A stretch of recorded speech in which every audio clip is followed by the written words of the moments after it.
Voilà, notre prochain invité depuis vendredi a été couronné, parce que c'est un couronnement, chef du Parti libéral du Québec. Il est en studio avec nous. Charles Milliard. Monsieur le chef, bonjour. Bonjour, félicitations. messieurs les animateurs. Merci. Félicitations. J'ai envie de commencer ça un peu bing-bang. Parce que là, on va parler du Parti libéral, l'intégrité, peut-être une réaction sur le rapport Galland, mais ce qui intéresse beaucoup les gens de Québec, c'est le maudit troisième lien. Eh oui, j'ai entendu ça. C'est le troisième lien.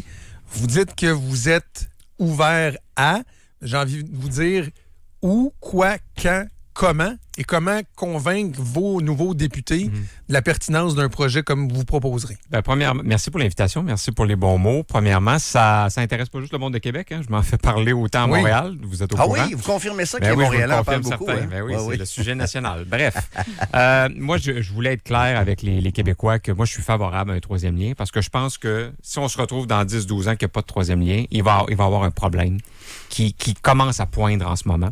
Et on dit souvent que les politiciens font des projets des pensées à court terme. Donc, moi, j'essaie de me projeter dans l'avenir puis de dire on va en avoir besoin. Maintenant, les finances publiques sont dans un état lamentable. Donc, on va devoir trouver des solutions pour faire arriver ça. Le tracé, je vais vous décevoir, mais le tracé, là, honnêtement, pour moi, c'est pas... Je suis pas un ingénieur. C'est pas moi le spécialiste de ça. Ce que je peux vous dire, par contre, c'est que le tracé actuel fait l'unanimité contre lui. Donc, mais vous venez de Lévis. Je parlais de ça avec quelqu'un dernièrement, puis on se disait... Et je veux pas pointer Bernard Drinville, là, mais penser que le tracé chemin des îles est un bon tracé, clairement, il ne faut pas connaître Lévis. Ben moi, je suis né à côté du chemin des îles. Moi, je reste là, je reste route l'Allemand, puis c'est parce que le problème, il est plus à l'est. Fait que si tu viens construire un nouveau lien plus à l'ouest, ça change. Mais la densité rien, est à l'ouest. C'est ça le problème. Oui, mais elle s'en vient à l'est. Oui, mais la densité dans 15 ans va être tout aussi. Parce que si on regarde ça comme ça, parce que moi, je le vois aussi, puis je ne veux pas jouer sur les mots, mais je le vois aussi comme un premier lien de l'est du Québec. Moi, je pense que si on veut développer l'est du Québec, que ce soit le Saguenay, la Côte-Nord, le Bas-Saint-Laurent, on va devoir avoir besoin d'une certaine boucle de circulation. C'est pas à vous que je vais apprendre ça. Là. Je pense que vous êtes favorable à ça. Vous êtes en faveur du périphérique à l'est. Ben, faudrait voir ce que vous définissez par périphérique. Là, j'ai peut-être manqué. Ben, si vous favorisez l'Est, ça veut dire qu'on viendrait se connecter sur le tour de la capitale. Oui, tout donc, à fait. Ça, vous êtes d'accord avec le périphérique? C'est ce qu'on appelle le bouclage. Tout à fait. Alors, mais il faut qu'il y ait de la mobilité durable dans la région aussi. Moi, je viens de Lévis, fait que je peux le dire. Il n'y a pas de grands instincts de mobilité, de transport collectif à Lévis. Moi, j'ai habité à Lévis pendant 25 ans. J'ai pris l'autobus 2 fois. Ah ouais? Donc, à quelque part, je pense pas que c'est dans l'ADN des gens de Lévis. Donc, il faut travailler aussi là-dessus, puis je pense qu'on peut faire les deux. Est-ce que c'est aux gens de Québec de décider du troisième lien? Parce que, vous l'avez dit, là, la semaine passée, il y avait des panels à la joute, pour ne pas les nommer. T'as 3 Montréalais et un Parisien qui parlent de ça. Tu m'as donné? Un Parisien. T'sais, moi, je me suis pas mêlé du dossier de la 30, je me suis pas mêlé du pont de la 25, on paye. Je me suis pas mêlé du stade olympique. Est-ce que ce sont les gens de Québec qui ne devraient pas se prononcer là-dessus, sur la décision? C'est le gouvernement du Québec qui doit prendre des décisions. Puis le gouvernement du Québec est élu par les Québécois. Alors, écoutez, parce que sinon, la ligne arrête tout là, à Trois-Rivières, on peut s'en mêler. C'est une question que je ne sais pas vraiment quoi répondre. Ouais. Ce qui est important, c'est que les élus se positionnent sur ce dossier-là. Puis moi, c'est ce que j'ai voulu faire. Maintenant, il va falloir le financer, ce projet-là. Vous allez sûrement me dire dans quelques secondes qu'on est en déficit. Un péage? Donc, êtes-vous ouvert à ça? Ben exactement. Puis je voulais profiter de l'occasion pour le mentionner ce midi. Moi, je pense que l'apport du privé, un pont à péage, c'est une solution à considérer. Je vous en fais pas un engagement officiel aujourd'hui. Comme la 25. Mais comme le pont de la 25, exactement. Donc, moi, ça marche bien, là, le pont de la 25. Ben, moi, même si je vais quelques fois par année chez ma soeur, chez mes parents, j'ai mon transpondeur. Puis, il faudra voir, puis vous le savez mieux que moi, est-ce que les gens de la région sont ouverts à ça? Est-ce que les gens aiment mieux avoir ce système-là que pas de n'avoir pantoute? Moi, je pense que oui. Alors, ça, c'est une mesure que moi, je serais ouvert à considérer. Est-ce qu'il y a des choses que vous excluez? Par exemple, que ce soit un pont de remplacement à l'ouest, que ce soit un tunnel uniquement pour le transport en commun. Est-ce qu'il y a des choses que vous dites, ça ne sera pas sur la table, pour le reste, ça va se préciser? Moi, je suis plus favorable à un troisième lien qui est un peu plus à l'est. Je ne veux pas vous dire où, parce que pour l'instant, c'est pas important pour moi, mais qui va avoir du transport autoroutier. Mais je pense aussi qu'il faut qu'il y ait des solutions de mobilité durable. Dans le troisième lien? Oui. Un tunnel, écoutez, moi, j'y crois pas vraiment. Là, je vais être bien honnête avec vous. Je sais qu'il y a des gens qui ont proposé ça, peut-être même dans ma formation politique. Mais moi, c'est pas ce que je pense. Je vous le dis, moi, je vois ce projet-là pour le Québec et l'Est du Québec. Alors, comprenez qu'il y a Est dans ma phrase. Ça pourrait être un REM Québec, Réseau Express Métropolitain Québec, qui passerait, mettons, sur un pont. Là. Ça pourrait être ça. Ça pourrait être ça. Ça pourrait être ça. Mais je vous le dis, moi, il faut à la fois adresser les problèmes du futur dans la région et il faut instiller un réflexe de plus de mobilité durable dans la capitale nationale. Puis si on veut développer l'Est du Québec, à un moment donné, il va falloir que les choses circulent. Est-ce que votre engagement, c'est d'avoir une proposition claire pour la campagne électorale, pour l'élection? Oui. On ne va pas tergiverser longtemps là-dessus, mais là, écoutez, ça fait 72 heures que j'arrive, puis je suis conscient puis mon équipe est consciente que j'arrive avec une nouvelle position pour le parti. Alors, ça va être dur pour certains de vos collègues. Là. Oui, mais écoutez, là, on ne fait pas d'omelette sans casser des œufs. Jusqu'à quel point vous êtes capable de vous passer de Marois-Risky? Jusqu'à quel point vous avez les moyens de vous passer de Marois-Risky? Parce que je vous poserai pas la question, allez-vous la réintégrer? Je pense que vous me répondrez pas, mais ma question, c'est, avez-vous vraiment les moyens de ne pas la réintégrer au caucus? C'est une bonne question. C'est la première fois qu'on me la pose de cette façon-là. Moi, je connais bien Mme Risky. On n'a jamais travaillé ensemble. J'ai une excellente relation avec elle. Je suis conscient là, que c'est une situation qui est un peu qui est complexe. Mais moi, je veux en parler avec l'équipe avant. Là, je suis arrivé à Québec hier soir. Je vais m'asseoir avec l'équipe cette semaine. Je vais vous revenir, mais je vous le dis. C'est vous le boss, là. Mais la décision, ça va être moi. Je ne vais pas reposer ça sur... Non, mais tu sais, dans les pour et les contre, y a-tu vraiment des contre? Si vous pesez les deux. Il y a du pour et du contre dans toutes les situations. Mais ce matin, avec notre collègue Lagacé, vous avez parlé de 2 éléments, c'est-à-dire les procédures judiciaires en cours et les relations de travail. Moi, les deux, je les associe à des arguments militants contre sa réintroduction. C'est-à-dire, il y a des processus en cours, on était mieux de ne pas toucher à ça, on n'a pas le fond des choses. Puis dans les relations de travail, on entend beaucoup qu'il y a des députés qui sont pas contents du fait que Marois-Risky, la sonneuse d'alerte, a foutu un peu le trouble. Là. 2 choses là-dedans. Premièrement, des procédures, ce sont des procédures. On peut les qualifier comme on veut. Il faut quand même respecter. J'ai décidé de devenir chef du Parti libéral alors que je savais qu'il y avait des procédures, des enquêtes, des poursuites. Alors ça, je vais gérer l'intendance là-dessus. On verra si ça implique, si ça a un impact sur cette décision-là. Sur la question des ressources humaines, moi, c'est important pour moi parce qu'écoutez, là, je suis chef du Parti libéral du Québec, mais je suis chef de l'équipe. L'esprit d'équipe, puis je regarde, là, on voit du hockey aux Olympiques en ce moment.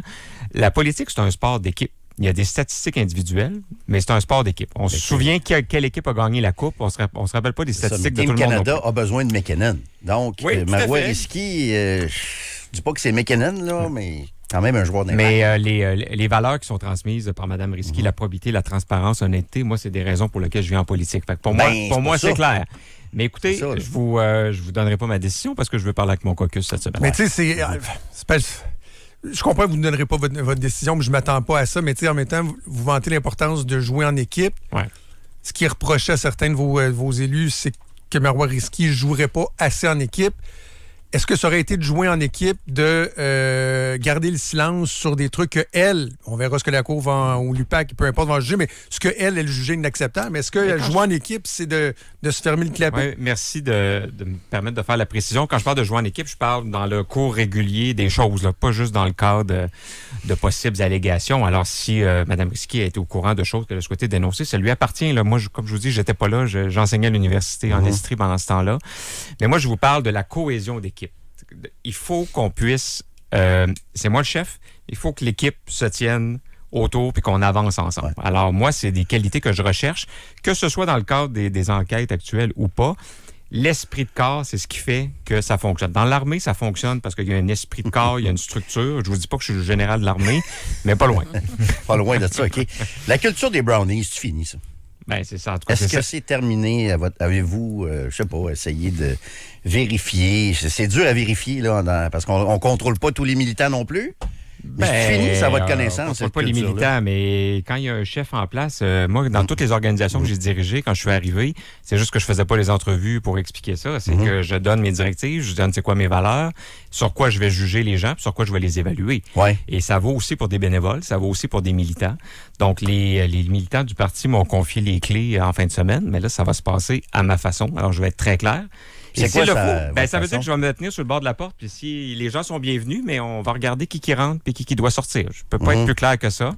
Puis les militants me l'ont dit après et avant le discours, on compte sur toi pour ce que tu représentes, ce que tu incarnes. On veut que ce soit ça au parti. Alors j'imagine que ça fait partie de l'intérêt que les gens portent à ma candidature. Vous entendez sûrement les commentaires qui sont faits par des analystes, des journalistes, chroniqueurs, peu importe, sur le fait qu'il y a des gens qui trouvent que, moi je disais que vous êtes très, très, très lisse. L'image est soignée, vous exprimez bien et tout ça. En même temps, le fameux déficit de notoriété dont vous êtes conscient, on s'entend que c'est pas un tort ou c'est pas un reproche, c'est juste un fait. Dans quelle mesure vous êtes conscient que il va falloir travailler fort pour vous démarquer, là, tu sais, des fois avoir un petit peu plus de mordant, vous recevez ça comment? Je reçois ça avec beaucoup de... Je suis d'accord, en fait. Tu sais, je comprends l'ajout de politique, c'est pas de la danse sociale, hein. Fait qu'il faut pouvoir se démarquer. Puis même vous, si je peux me permettre, vous aviez dit récemment que j'avais développé un certain nombre de nouvelles lignes d'attaque. Ça, c'est important d'attaquer, mais je suis pas venu en politique juste pour démolir les autres. Alors ça, il va falloir s'habituer. Je suis venu pour proposer des choses, puis je veux m'adresser à l'intelligence du monde, puis...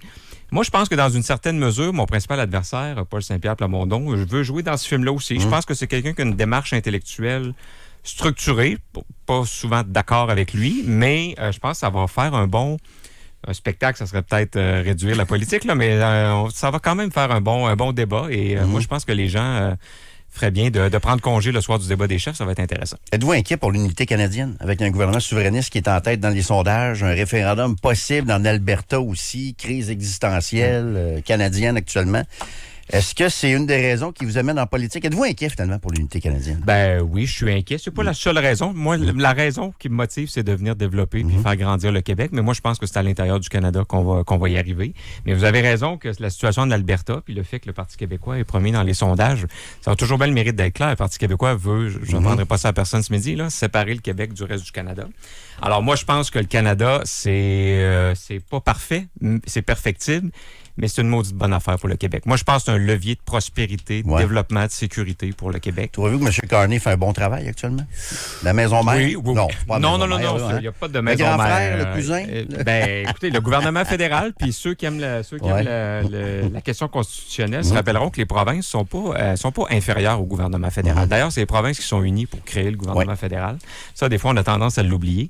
M. Carney, moi, écoutez, son discours à Davos, félicitations. Moi, il m'a rendu fier d'être Canadien. Ah oui? Ça vous inquiète pas pour la CEUM, l'avenir de la CEUM, de tourner le dos aux Américains? Oui, mais à un moment donné, là, on n'est pas le 51e État. Fait qu'on n'est pas... les lignes de presse du gouvernement américain, c'est pas les nôtres non plus. Donc, nous, on est une puissance moyenne. Donc, moi, j'ai beaucoup aimé ça. J'ai dit que le discours des plaines d'Abraham, on aurait peut-être pu laisser faire. Oui. Je l'ai mentionné.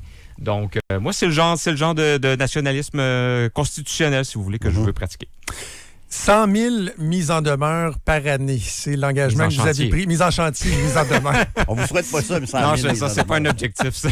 Mise en demeure. Wow! Bon, j'allais faire plein de mauvaises blagues, mais je vais m'abstenir. 100 000 mises en chantier, donc ça touche le résidentiel, les logements, les condos. On est autour de 50 quelques mille. C'était déjà 23 % de plus que ce qu'on faisait l'année passée. Comment on arrive à 100 000, premièrement, puis deuxièmement, ce matin, je faisais le parallèle entre Robert Bourassa, qui lui avait promis 100 000 emplois en 1970 avec les barrages. Oui. On l'avait surnommé Bob la Job, et là, je me demandais si vous préfériez Chuck les blocs ou Charlie les chantiers. Ben, écoutez, c'est un compliment. Je suis très conscient, puis j'en ai parlé beaucoup ce matin en entrevue. C'est très ambitieux, mais c'est pour donner un signal d'alarme, un signal de où je veux m'en aller. Alors, on n'arrivera pas là après-demain, mais clairement, encore une fois, le sondage Somme le Soleil, il y a 2 semaines, les enjeux prioritaires, c'est quoi? C'est le coût de la vie, l'accès au logement. Alors, il va falloir qu'on se déguédine, hein, si je peux dire ainsi, puis qu'on travaille davantage avec les entrepreneurs, avec les promoteurs, puis avec les municipalités.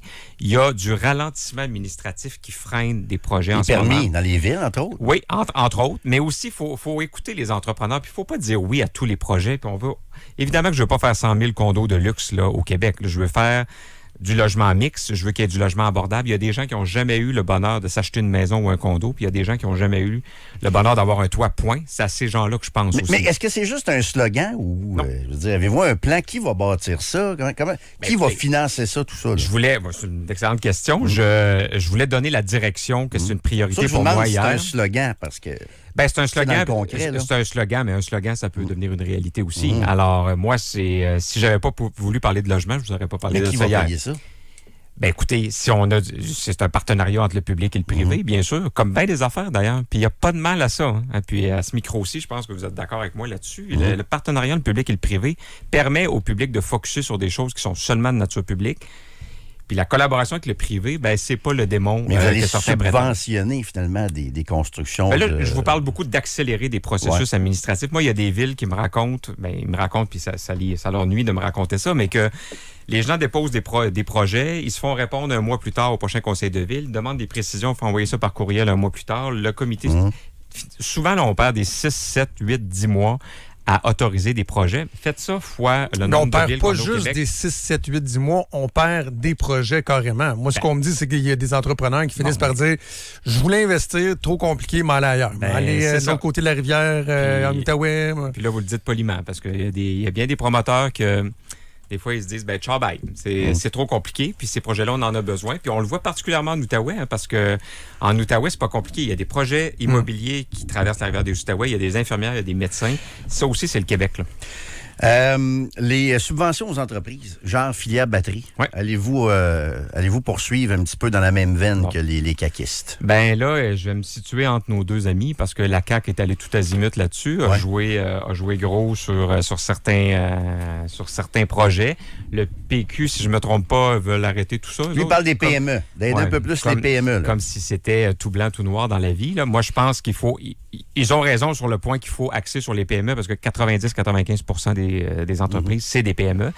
Moi, j'ai proposé qu'on regarde c'est quoi le fardeau fiscal de nos PME. Il faut que les parcs industriels, les rues principales soient remplis d'entreprises au Québec. Et si fiscalement, il faut faire un pas en arrière pour en faire deux en avant, ben moi, c'est quelque chose qui m'intéresse. Monsieur Milliard, merci beaucoup d'être passé. Félicitations. Ça fait plaisir. Puis on est Amusez-vous bien. Vous allez me réinviter, j'espère. Passez nous voir, Passez nous voir. C'est une belle ville, Québec. N'hésitez pas à passer du temps. Oui, surtout que je viens de Lévis, là, c'est pas très exotique. C'est ça, en plus, exactement ça. Merci beaucoup, monsieur Milliard. Charles Milliard, le nouveau chef du Parti libéral du Québec.